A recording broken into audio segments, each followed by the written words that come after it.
जिसे ये लगता है कि एक लड़की को नौकरी देने पर वो उसके साथ कुछ भी कर सकते हैं, उसे अपनी पर्सनल प्रॉपर्टी समझ सकते हैं, उसका फायदा उठा सकते हैं।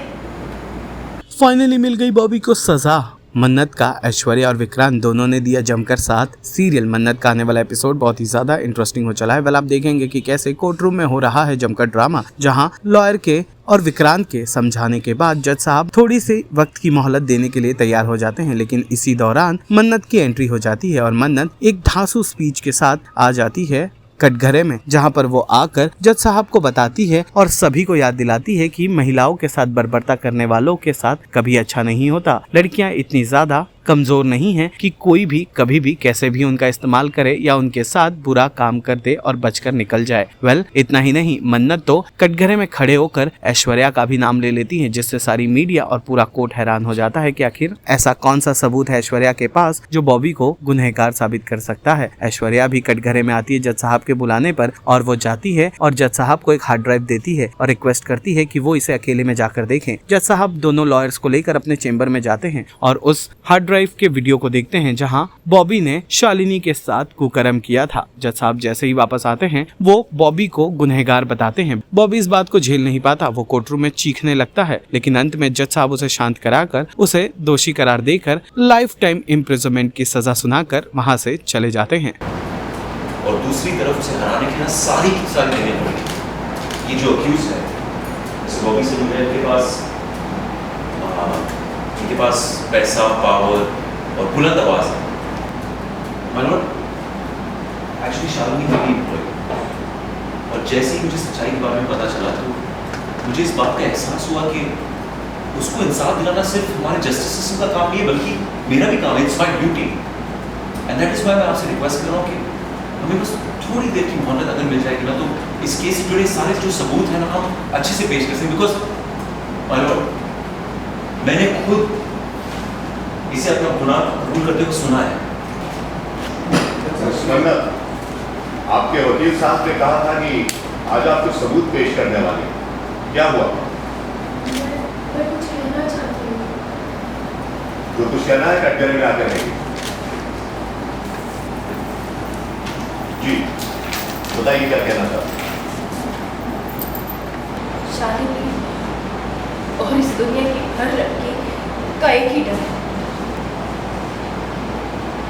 उसकी सुरक्षा, उसकी इज्जत, जो वो कदम कदम पर बचा के रखती है। और फिर भी कुछ घटिया घिनौने लोग उसकी इज्जत को तार तार कर देते हैं। और ऐसे केसेस में हम जो करना चाहते हैं वो हम नहीं कर पाते, क्योंकि जो हम करना चाहते हैं उसके नतीजे होंगे बहुत खतरनाक नतीजे। शालिनी को इंसाफ भी मिलेगा और सुकून भी मिलेगा, क्योंकि हम जैसे लोग फाइटर होते हैं और वही हमारी पहचान होती है। जब तक हम जीतते नहीं, हम रुकते नहीं। जिसे ये लगता है कि एक लड़की को नौकरी देने पर वो उसके साथ कुछ भी कर सकते हैं, उसे अपनी पर्सनल प्रॉपर्टी समझ सकते हैं, उसका फायदा उठा सकते हैं, उसका गलत इस्तेमाल कर सकते हैं, उसके साथ बलात्कार कर सकते हैं। शालिनी एक करारा तमाचा देगी हर उस मर्द को जो एक लड़की को उसके कपड़ों से, उसके पहनावे से जज करते हैं। क्या आपके पास वो सबूत है जिसका जिक्र अभी मिस मन्नत खन्ना ने अपने बयान में किया है जज साहब, इनके पास वो सबूत है और वो सबूत ये कोर्ट को देगी। साइलेंस! आपको जो कुछ भी कहना है कटघरे में आकर कहिए।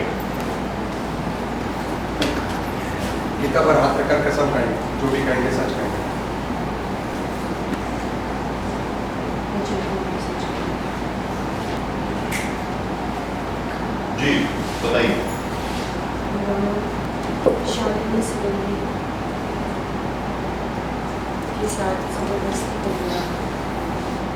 बकवास कर रही है ये बकवास कर रहे हैं, झूठ है ये।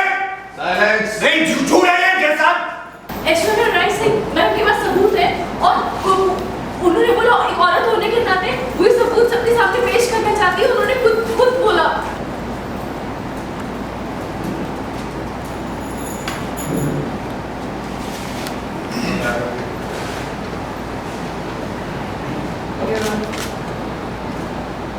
Your Honor, मैं आपसे रिक्वेस्ट करूँगी कि आप ये सबूत अपने पर्सनल चैम्बर में देखने के बाद ही कोई भी फैसला लें।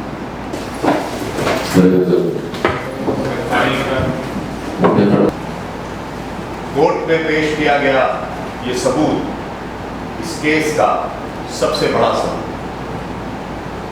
इसमें सीसीटीवी की रिकॉर्डिंग मौजूद है और बिना किसी देर के इस सबूत के आधार पर अदालत बॉबी सलूजा को शालिनी का गुनहगार मानते हुए 14 साल बामुशक्कत सजा सुनाती है। सीरियल मन्नत से जुड़े तमाम अपडेट्स को जानने के लिए टेली चक्कर को लाइक शेयर सब्सक्राइब जरूर करें।